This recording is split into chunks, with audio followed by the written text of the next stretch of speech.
кажи и направи нешто добро за Македонија.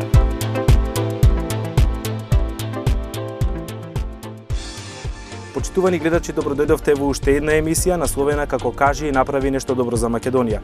Денеска се наоѓаме во Малешевијата, поточно во градот Берово. Гости ќе бидеме во фабриката Агромакс, која што е прва регистрирана сушара за брендирана македонска сува слива. Ќе зборуваме со господја Габриела Арсова Милошевска, која што е сопственик и управител на Агромакс. Останете со наша ТВ. Почитувани гледачи, како што веќе најавивме, се наоѓаме во компанијата Агромакс. Разговараме со незиниот прв човек, тој е со доктор господја Габриела Арсова Милошевска, која што е управител и сопственик на Агромакс. Ние како екипа сме прв пат тука, но господја Габриела не е прв пат на фреквенцијата на наша ТВ. Па еве за почеток ќе посакуваме добре дојде. Господја Милошевска, добре дојдовте во Кажи и направи нешто добро за Македонија. И благодарам што не удостоивте со едно прекрасно гостопримство. Добро најдов. Пред се сакам да ви посакам и јас вам добар престој во нашата компанија, да ги поздравам гледачите на наша ТВ и се надевам дека оно што ќе го видат и чујат ќе им се допадне. Така, тука сме дека не сум прв пат гостин во вашата телевизија, имав чест да гостувам пред повеќе години како представник на Тензор, во тој момент разработена компанија, и еве сега со еден нов предизвик, во представување на една нова, млада компанија, еден нов, неразвиен бизнис во Македонија, како собственик и управител на Агромакс Берово. И така, кога станува збор за Агромакс, бренд кој што полека почнува да се пробива на домашниот пазар и станува препознатлив кога е во прашање здравата храна. Еве за оние кои што не чуле и не знаат што е Агромакс, како би го дефинирале, каква компанија? Пред се би сакала да кажам дека Агромакс како компанија е формирана пред 3 години и како основна дејност има преработка на овошје и зеленчук, при што основниот фокус е поставен на сината слива како стратешки наш производ, како производ кој е доминантен во регионот. Како почнавме? Имајќи предвид силното субвенционирање на нови насади сливови во овој регион, имајќи предвид субвенционирањето на самото производство на сливата како суровина и очекувањата на се поголеми прирасти и род на сината слива, имајќи имот во овој регион, имајќи покрај себе луѓе компетентни кои го разбираат земјоделието и производството, имајќи ја Агенцијата за поддршка на земјоделието и руралниот развој, имајќи една зад себе и пред себе една сериозна банка каква е Унибанка во поддршката на севкупното мое работење, и имајќи ги предвид новите трендови, како што рековте, за враќање или се посериозно едуцирање на луѓето кон користењето здрава храна, едноставно немаше начин како да не се роди идејата да го активираме капацитетот точно во оваа сфера, сушење и преработка на сина слива. И така, јас во најавата ја дефинирав како прва регистрирана сушара за сува слива во Македонија и тоа брендирана сува слива. Што значи тоа?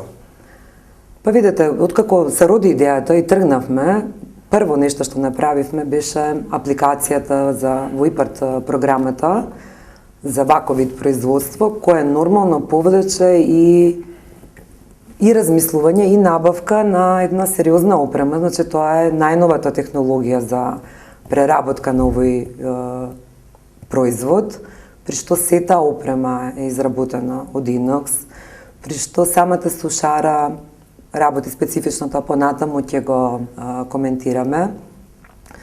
И во првичните размислувања тргнавме со една идеја да направиме ладилници, нели, она што повеќето компании го работат, но читајќи, советувајќи се, разбравме дека новите трендови се сепак се движат во правец на сувото овоше, сувите зеленчуци, што е еден нов тренд, но во исто време и враќање кон она што, како мештаните велат, и нивните баби го правеле во своите фурни, како начин на добивање производ кој е траен, кој е вкусен, кој во себе го задржал се она што е здраво, хранливо, како велат стувите материи, и кој е еден неверојатно вкусен продукт. Не застанавме на тоа само да ја осушиме сливата, што е познато вака во регионот како начин на преработка, како понатамошна суровина за преработки, туку решивме да одиме до крај, како родолюби, како патриоти, да створиме систем во кој ќе може целогодишно да се работи, а не само 3 месеци кампања, сушење и продажба, туку да задржиме луѓе, млади, да работат за нас и да целогодишно се активни, а ние да додадеме максимум вредност на производот, да го донесеме до форма на рехидрираност, во форма на извадена семка, убаво спакувано, пуштано во продажба и така. Да, според ова што ни го кажувате, вие сте една од ретките компании која што од суровина во своето производство доаѓа до финален производ, како што рековте, со максимална додадена вредност, нешто што посебно е вредно нели во еден економски систем, во едно општество каде што се потребни финансиски средства, тоа токму го изнудува една ваква работа. Колкав капацитет има Агромакс сега? Чи нам веќе инсталиравте новата програма всушност за производство, тоест сите оние машини кои што се во вашите простории, ќе ги видиме подоцна. Ќе може нешто повеќе за тоа кога беа набавени, колкав капацитет на сушење имаат во 24 часа или за еден месец. Нашите гледачи да добијат представа за тоа, значи колкав капацитет има Агромакс. Па јас ќе тргнам малку од поназад, значи во моментот во кој аплициравме за да бидеме корисници на средства од ИПАР програмата, имајќи предвид дека сепак тоа е еден процес кој трае извесен период, решивме да купиме еднотонска сушара и тоа беше многу добро решение, затоа што имавме можност во првите 2 години од постоењето на нашата компанија да ги поминеме детските болести, да се соочиме со фактот потребни добавувачи, кои, каде, како, да се екипираме со луѓе, да се прв пат значи македонскиот пазар нема друг преработувач на сува слива како финален производ и ние сме првиот македонски бренд што се однесува точно на овој производ. Така што оваа година, откако го потпишавме договорот со ИПАРТ, откако се створија условите за набавка на опремата, ние веќе имавме едно мало предискуство и веќе еден лесно промовиран бренд. Сега, ова година ја набавивме опремата, која се состои од повеќе машини во понатамошното наше дружење, нели, опремата ќе биде и видена. Интересен процес. Направивме увоз од Србија, од Шумадија, каде што е, нели, срцето на овој бизнис за Балканите, не само за слива, туку и малина и не знам уште кои други производи, бедно знам дека сливата и малината се доста како велат секој трет килограм малина во светот е од Србија и отидовме таму, разговаравме, договоривме, потоа следеше увозот, за мене новина, опрема, дел по дел, шлепери, шпедитери, секретаријат за европски прашања, одобрувања, нели така специфичен увоз, регистрирање и така. 3 месеци потрошивме на она што значи транспорт на опремата дел по дел и монтажа на истата во просториите на нашата фабрика, која располага со 2500 квадрати покриени површини, сосема доволни за она што го почнавме и она што практично е сега и носечката опрема за производство на ваков производ. Планираме перспективно да се развиваме, има простор за проширување на капацитетот, но во овој момент капацитетот со кој што располагаме е доволен за работа. Инаку, Ако не беше еднотонска сушара, ако овозможи првата година да осушиме 10 тона слива, ако овозможи проширувањето со ладилник веќе следната сезона да имаме 50 тони, оваа година сме со далеко посериозни количини, имајќи предвид дека сушевме во онаа пробна фаза на пуштање во употреба на опремата која искористивме и да во кампањата нели осушиме што треба, со 10 тони на ден, што е една сериозна количина за млад почетен бизнис. И така, ја споменуваме сувата слива како ваш фокус на интерес. А рековте дека исушивте и пробни количества на друго овоше и зеленчук. Дали во иднина ќе проширите гамата на производи или ќе се задржите само на сливата? Чинам во игра можеби се смоквите, можеби и печурките или не? Значи, пак ќе речам, стратешки производ на нашата компанија е сливата, при што намерите се проширување на капацитетите, намерите се можеби еден дел да опфатиме од органската продукција која е многу интересна и примамлива за европските пазари. Фокусот доминантно на овошјето не е исклучен зеленчукот. Еве оваа година исушивме и едни количини на аронија, како еден наш нов производ. За следната сезона имаме амбиција да пробаме да осушиме и смоква и нешто вишна. Се надевам дека ќе ги најдеме и насадите на круша, која исто така е доста интересен продукт за пазарот. А печурката е исто еден дивата печурка, вргањето е интересен производ за кој исто има интерес на пазарите, размислуваме да евентуално се пробаме. Да, сакам да прашам, оваа опрема го дозволува тоа, така? Апсолутно, да. Значи, опремата, пак ќе повторам, е по сите стандарди, секоја лесичка изработена од инокс, секоја маса, секој уред, така што как се вели, ХАСАП стандардот не е имплементиран, ги задоволуваме сите услови и се нам дека со текот на годините се посериозно ќе се поставуваме како има поле за работа. Да, пазар така и. Сакам нешто да ве прашам, кога станува збор регионот Малешевија како се смета како една еколошка зона, колку тоа влијае на вашата работа и како ќе го искористите во иднина во промоција и маркетингот и производите се од оваа околина, се сушат на овој беровски воздух, се користат, чинам, отпадно дрво, кое што исто така влијае во целата приказна во насока на екологија, еколошка свест. Па ете, отворивте една убава тема, значи ние сме капацитет кој нема отпад, уште повеќе користи отпад. Како? Тоа нешто во Запад што е врв во работата на една компанија да нема отпад. Да, значи сливата 100% ја употребуваме ја сушиме и ја преработуваме. Во процесот на вадење семки, односно без костување, остануваат семките кои ние ги користиме како припомош во загревањето на котелот за да може да функционира сушарата.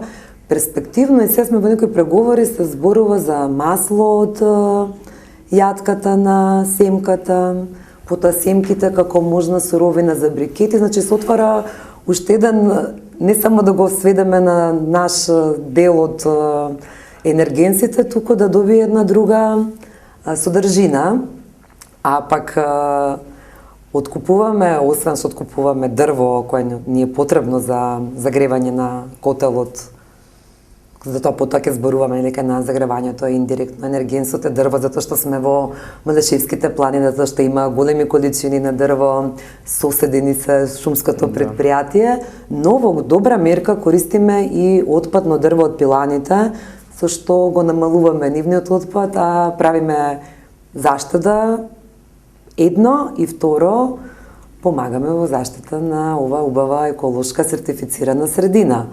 Што значи за нас еколошкиот регион? Значи многу. Ние дори го употребуваме во собствената реклама, пишувајќи сушено на чист планински малешевски воздух. Затоа што за да се постигне асептичност во сушарата, доколку таа е сместена во загадена средина, мора да се интервенира во процесот на сушење, да се прочистува воздухот, додека ние тоа го имаме од Бога дадено, нели? Чиста зона, чист воздух и како тече процесот, за жал нема да може да се види сега процесот на сушење затоа што е завршен, но ги има која е другите фази кои што суштината? ќе ги Сливата влегува во сушарата, таа има голема влажност, со топол воздух се издувува влагата, но тој воздух се налепува на производот. Значи, во Тука нема случајов загадување, нема така. никакво загадување, на што сме посебно горди и секогаш кога разговараме и преговараме за производот, не забораваме да споменеме дека сме спремни да им дадеме сертификати, дека ова е не само ние сертифицирани по ХАСАП, туку самиот регион е сертифицирана еколошка зона, што ценам дека е еден голем плюс. Токму така. Еве да споменеме нешто конкретно суровината, тоест суровата слива, од каде ја набавувате? Рековте дека дел е од тука, но чинам начнавте дека има и веќе увоз. Дали е тоа вистина и како тоа, дали беше предизвик за вас да откупите македонска слива, дури да увезете слива и да преработите и сушите, спакувате и да ја продадете и се уште ја продавате? Па да, голем предизвик. Рековме, зборувавме за мене се нови моменти во моето работење. Прво тргнавме со увоз на опрема. Од каде набавуваме суровина? Нормално Малешевијата ни е број еден партнер, затоа сме дошле тука и затоа сме тргнале да го развиваме овој бизнис. Факт е дека и Радовишкиот регион е богат со слива. Ова година нешто откупивме од Кумановскиот регион. Тоа е многу добро, затоа што сливата во Радовишкиот регион зрее 2 седмици порано од она во Малешевскиот регион, што ни дава простор да времето на сушење го продолжиме. Но оваа година ни се случи една, ете јас прв пат се соочив со тоа што знае природата да направи и како буквално преку ноќ може да уништи се. Значи, Малешевијата остана без ниедна слива. Една ноќ имаше во која имаше голем студ, беше многу надежна, но сливата нема. Да. И така се соочи се еден нов предизвик, како и од каде да се најде слива. За среќа, во сите комуникации кои ги имаме и тука и во регионот, се појави еден доста сериозен и стабилен, се надам и во иднина, партнер од Бугарија. Направивме увоз на повеќе од 100 тона свежа слива, која не ја увезовме како конзумна за да ја продаваме, туку наменски, како суровина. Се надам дека со текот на времето ќе има и олеснување во увозот на свежи производи кои не се за директен пласман на пазарите да ги конкурираат нашите произведувачи, туку кои се купуваат за да може преработувачките капацитети да работат во услови кога ете во регионот имало непријатност каква што имавме ние. Тоа беше едно ново искуство, соочување со агенции за храна и ветерина, фитоконтрол и така едно нешто со кое и ќе живееме тука натаму, во извозните концепти.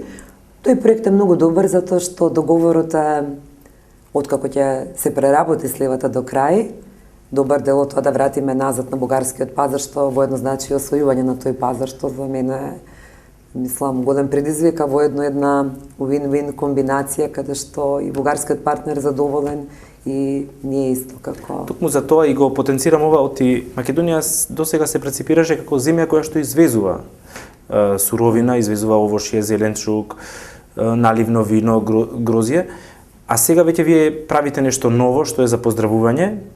И како што рековте, ефектите во иднина ќе дојдат. Се најдеме во ситуација на увозници на суровина на која ќе се додаде вредност и потоа ќе биде извезена. Но пак би сакала да речам, значи, многу е важно да се создаваат преработувачки капацитети. На почетокот заборавив да споменам, а сакав дека со ова наше производство можеби тие некои 300 или 500 тони, колку до 500 тони максимум, кои можеме да ги преработиме во овој преработувачки капацитет во моментот, а максимумот ќе биде 1000 до 1500, затоа што планираме да одиме до 3 тунели, можеби и не е многу голема количина за да влие во намалување на извозот на конзумната слива, но е многу сериозен процент ако се погледне пак увозот на преработена слива, затоа што ние досега увезувавме готов производ. Значи, нашата слива ќе излезе што конзумна, што за ракија, што еве за пекмези и некои други преработки, но во добар дел истата се враќа назад како готов производ, што не е лошо, нели секој има право да преработува и да освоја други пазари, впрочем и јас тоа истото го правам и ќе го правам, но на овој начин сепак се помага да се намали извозот на свежа слива и воедно да се намали увозот на преработена слива, што сам нека за доброто на Македонија. Токму така. Кога станува збор за работната сила, вие ангажирате вработени луѓе преку целата година. Како се снаоѓате? Почувствувате ли можеби потреба од специфична работна сила која што ја нема? Каква е состојбата на тој план овдека во Малешевијата? Генерално, не само Малешевијата, Источна Македонија се судира со проблемот на едно значајно иселување од државата, кој прави проблем, значи ние не сме единствениот капацитет кој го има тој проблем. Многумина се соочуваат со проблемот на недостиг на работна сила, несоодветна, значи нема школуван кадар и непознавање конкретно на овие проблематики. Во едно од размислувањето, така се на мала дигресија, ќе отидам во друга насока, една наша размислување на иницијатива која ќе ја покренеме пред општината во следниот период е да не овозможат да децата од градинката, децата од основното училиште, средношколците повремено доаѓаат да не посетат, да го видат овој преработувачки капацитет. Препорачувам и останатите, овде има доста млекарски фарми, так. Има развиена дрвна индустрија, други ентузијасти кои произведуваат производи, да се всади љубовта на децата кон природата, кон здравата храна, кон преработките, па се надевам дека од тие 100-200 дечиња кои би не посетиле, може би 20-тројца ќе посакат да станат технолози, да се специализираат точно во оваа област, може би од нив ќе се изродат 3-4 овоштари, а може би пак и ќе израснат и уште десетина вакви преработувачки капацитети кои ќе не направат посилни, ќе не овозможат еден сериозен настап на странските пазари, како нели секој за себе не толку голем, но заедно еден голем извозник на слива. Еве во овој дел од разговорот уште едно прашање, па потоа ќе се преселиме во оние простори каде што е, да речеме, доста интересно како се суши сливата. Вие сте човек кој што доаѓа од урбана средина, од главниот град Скопје, а веќе 3 години чинам сте тука. Дали чувствувате порив за враќање кон градот? Како се адаптиравте тука? Што би порачале на неколкумија ентузијасти кои што мислам дека се вратија или па купија имоти од токму во овој дел, а дојдоа од главниот град? Каква е вашата приказна? Па вака да ви речам, јас кога почнував, мислев дека ова некако ќе функционира. Јас ќе доаѓам 2 дена во седмицата, ќе се враќам во Скопје и така некако. Меѓутоа, реалноста е поинаква. Се покажа дека и така и така треба да биде и тоа топло го препорачувам на секој еден кој тргнува да развива бизнис. Првиот човек на фирмата треба да е во фирмата. Тоа е столбот на се. Без вработените не бива ништо, затоа што само тим може да направи производ. Но, ако не сте тука, добавувач, конфликтни односи меѓу вработените, нова опрема вака или онака се користи, просто е невозможно и така се случи. Јас во овие 3 години, наместо 2 дена во Берово, во седмицата да бидам 2-3 дена во месецот во Скопје. Да, голема е чуденоста што правам и како живеам. Но топло препорачувам секому кој што има можност да се врати или да отиде некаде и да создава нешто, да го направи тоа. Зошто животот во прво еколошка зона, чист воздух, здраво сонце, здрава храна, соочување со природата, тоа е еден феномен кој јас прв пат го доживувам. Да видите дека кога ќе посадите едно дрвце, дека нема следниот ден да роди.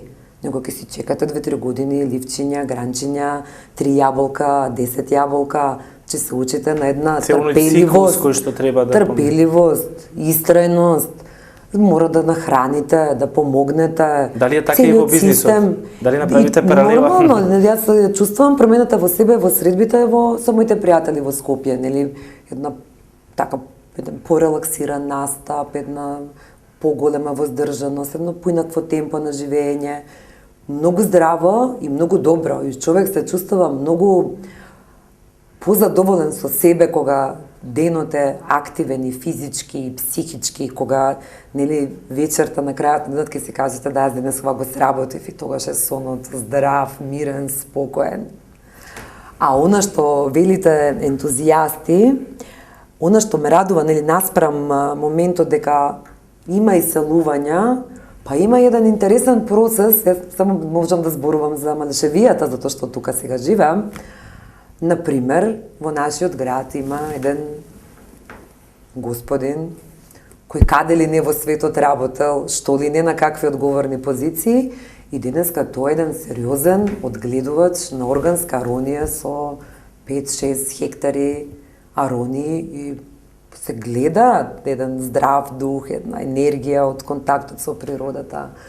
Имам пријатели кои вака ќе ги поздравам, кои се занимаваат со пчеларство и кои доаѓаат исто во овој регион. Сега се слуша, има еден скопјанец ќе гледа кози во регионов. Значи, тоа се едни нови проблесоци кои ги поздравувам и посакувам, затоа што таквите капацитети ќе помогнат луѓето да останат во регионот. Можеби не може да се задржат оние по, не да речам возрастни, него онаа генерација која е во полна снага, но оние што велам дечиња, градинка, основно, средно школа, имајќи ги тие капацитети како функционални, ќе може да размислува дека достојна работа може да најдат и во нив, или да им бидат пример што може да сработат самите.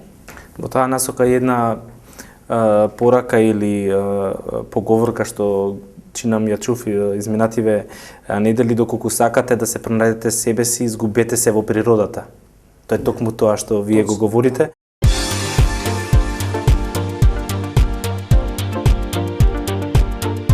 Кажи и направи нешто добро за Македонија.